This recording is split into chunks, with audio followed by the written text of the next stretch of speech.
Os sinais dos tempos.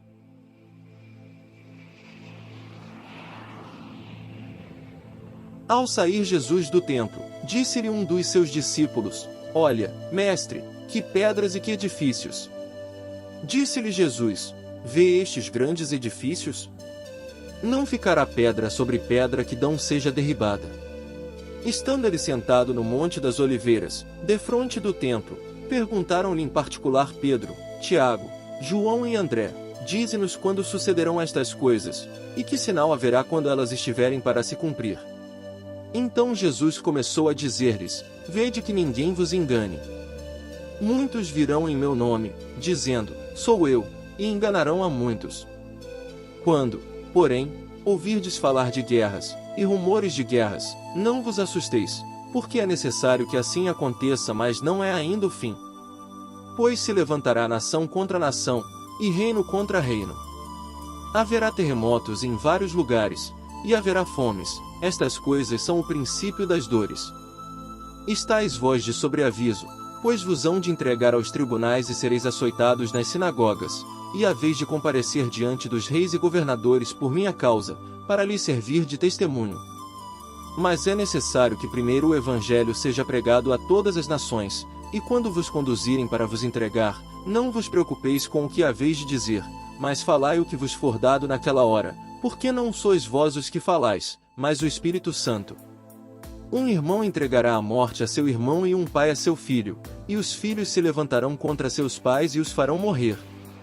Sereis também odiados de todos por causa do meu nome, mas aquele que perseverar até o fim será salvo. Quando, porém, virdes a abominação da desolação estar onde não deve, quem lhe entenda, então os que estiverem na Judéia fujam para os montes. O que se achar no eirado, não deixe nem entre para tirar as coisas de sua casa, e o que estiver no campo, não volte para tomar sua capa. Mas ai das que estiverem grávidas e das que amamentarem naqueles dias. Rogai que não suceda isso no inverno, porque aqueles dias serão de tribulação, tal qual nunca houve desde o princípio da criação por Deus feita até agora, nem haverá jamais. E se o Senhor não abreviasse aqueles dias, ninguém seria salvo, mas por causa dos eleitos, que ele escolheu, os abreviou. Então se alguém vos disser, eis aqui o Cristo, ou, ei-lo acolá, não acrediteis. Levantar-se-ão falsos cristos e falsos profetas, e farão milagres e prodígios, para enganar os eleitos se possível fora. Estais vós de sobreaviso, de antemão vos tenho dito todas as coisas. Mas naqueles dias, depois daquela tribulação, o sol escurecerá, a lua não dará mais claridade, as estrelas cairão do céu e as potestades celestes serão abaladas. Então se há de ver o Filho do Homem vindo nas nuvens com grande poder e glória. E ele enviará os anjos e ajuntará os seus eleitos dos quatro ventos, da extremidade da terra à extremidade do céu. Marcos 13, 1-27.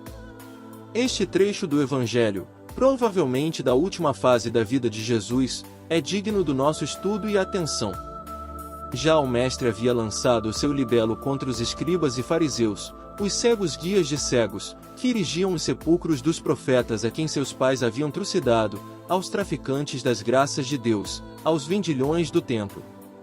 Ele já havia lamentado Jerusalém, que matava os profetas e enviados que transpunham suas portas quando, ao chamarem os discípulos sua atenção para as grandezas do templo, aproveitou-se da oportunidade para proferir, perante eles, o seu sermão profético como o chamam os evangelhos. Foi nessa ocasião que Jesus falou aos discípulos dos tempos que haviam de chegar e das ocorrências que se desenrolariam no mundo, até a iniciação de uma nova fase de vida para a humanidade, sem outro exórdio que pudesse desviar a atenção dos admiráveis painéis por meio dos quais mostrou aos que o cercavam os fatos que se desenrolariam depois da sua passagem para a espiritualidade. Começou Jesus a falar do grande e suntuoso templo de Jerusalém, do qual não ficaria pedra sobre pedra. Era este o final maior dos acontecimentos que estavam próximos, foi justamente o que se realizou.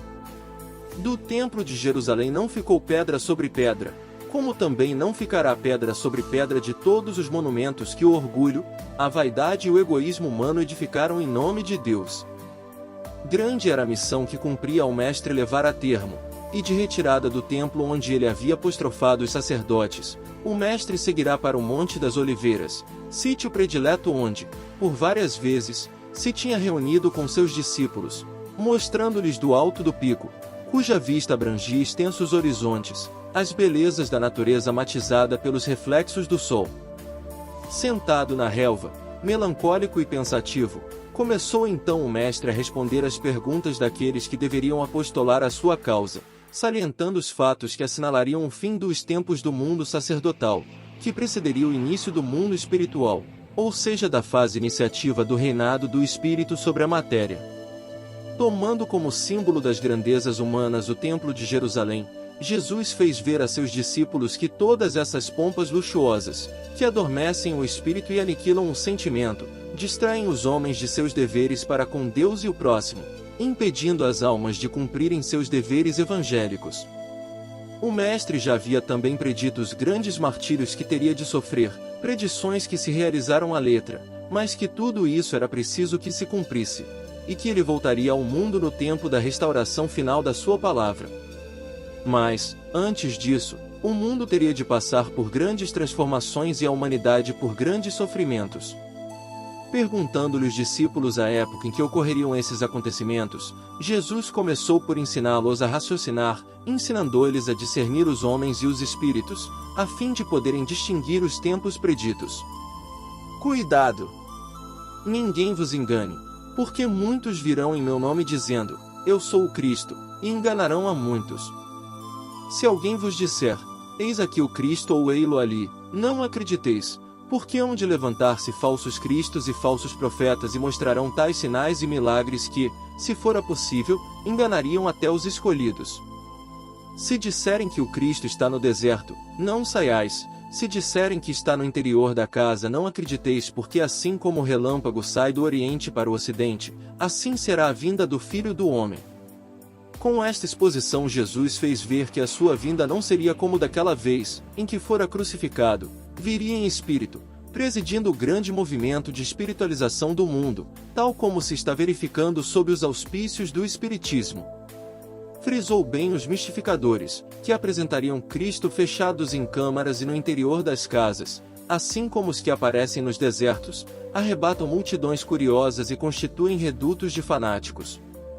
E foi só depois de bem exaltar o sentimento e o raciocínio de seus discípulos, que o Filho de Deus julgou acertado narrar as dores porque o mundo teria de passar e as lutas que seus seguidores teriam de sustentar na obra da regeneração humana. Há vez, primeiramente, de ouvir rumores de guerra, mas não vos assusteis, porque não é ainda nessa ocasião que virá o fim, pois levantar-se-á nação contra nação, reino contra reino, e haverá fome e terremotos em vários lugares, mas tudo isso é o princípio das dores. Esta predição está realizada e continua a se verificar. As guerras que têm assolado ultimamente o planeta não deixam dúvida sobre a realização da previsão.